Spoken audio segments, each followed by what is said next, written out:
ಆಷಾಢದ ವೈಭವಕ್ಕೆ ಸಾಕ್ಷಿಯಾದ ಚಾಮರಾಜೇಶ್ವರ ಮಹಾರಥೋತ್ಸವ. ಚಾಮರಾಜನಗರ ಪಟ್ಟಣದ ಐತಿಹಾಸಿಕ ಶ್ರೀ ಕೆಂಪನಂಜಮಾಂಬ ಅಮ್ಮನವರ ಸಮೇತ ಶ್ರೀ ಚಾಮರಾಜೇಶ್ವರ ಸ್ವಾಮಿಯವರ ಮಹಾರಥೋತ್ಸವ ಮಂಗಳವಾರ ಸಾವಿರಾರು ಭಕ್ತರ ಸಮ್ಮುಖದಲ್ಲಿ ಅತ್ಯಂತ ವಿಜೃಂಭಣೆಯಿಂದ ನೆರವೇರಿತು.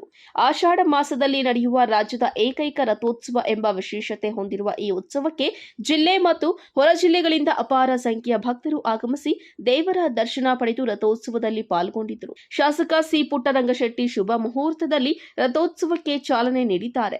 ವಿಶೇಷ ಪೂಜೆ, ಬಿಲ್ವಾರ್ಚನೆ ಹಾಗೂ ಮಹಾಮಂಗಳಾರತಿ ಬಳಿಕ ಅಲಂಕೃತ ರಥದಲ್ಲಿ ಉತ್ಸವ ಮೂರ್ತಿಗಳನ್ನು ಪ್ರತಿಷ್ಠಾಪಿಸಿ ರಥವನ್ನ ಎಳೆಯಲಾಯಿತು. ಭಕ್ತರು ಭಕ್ತಿ ಭಾವದಿಂದ ರಥ ಎಳೆದು ಹಣ್ಣು ದವನ ಸಮರ್ಪಿಸಿ ತಮ್ಮ ಇಷ್ಟಾರ್ಥಗಳಿಗಾಗಿ ಪ್ರಾರ್ಥಿಸಿದ್ದಾರೆ.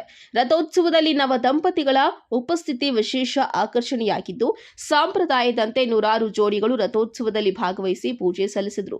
ರಥ ಸಾಗಿದ ಮಾರ್ಗ ಉದ್ದಕ್ಕೂ ಭಕ್ತರು ಕೈ ಮುಗಿದು ಪ್ರಾರ್ಥನೆ ಸಲ್ಲಿಸಿದರೆ, ರಸ್ತೆಯ ಇಕ್ಕೆಲೆಗಳಲ್ಲಿ ನಿಂತು ಸಾವಿರಾರು ಜನರು ರಥೋತ್ಸವವನ್ನು ಕಣ್ತುಂಬಿಕೊಂಡರು. ಹಬ್ಬದ ಅಂಗವಾಗಿ ಹಣ್ಣು, ಹೂವು, ಪೂಜಾ ಸಾಮಗ್ರಿಗಳು, ಆಟಿಕೆಗಳು ಹಾಗೂ ವಿವಿಧ ವಸ್ತುಗಳ ವ್ಯಾಪಾರ ಜೋರಾಗಿತ್ತು. ಭಕ್ತರ ಸುರಕ್ಷತೆಗಾಗಿ ಪೊಲೀಸ್ ಇಲಾಖೆ ಬಿಗಿ ಪೊಲೀಸ್ ಬಂದೋಬಸ್ತ್ ವ್ಯವಸ್ಥೆ ಮೂಡಿಸಿದ್ದು, ರಥೋತ್ಸವವು ಶಾಂತಿಯುತವಾಗಿ ಹಾಗೂ ಯಶಸ್ವಿಯಾಗಿ ನೆರವೇರಿತು.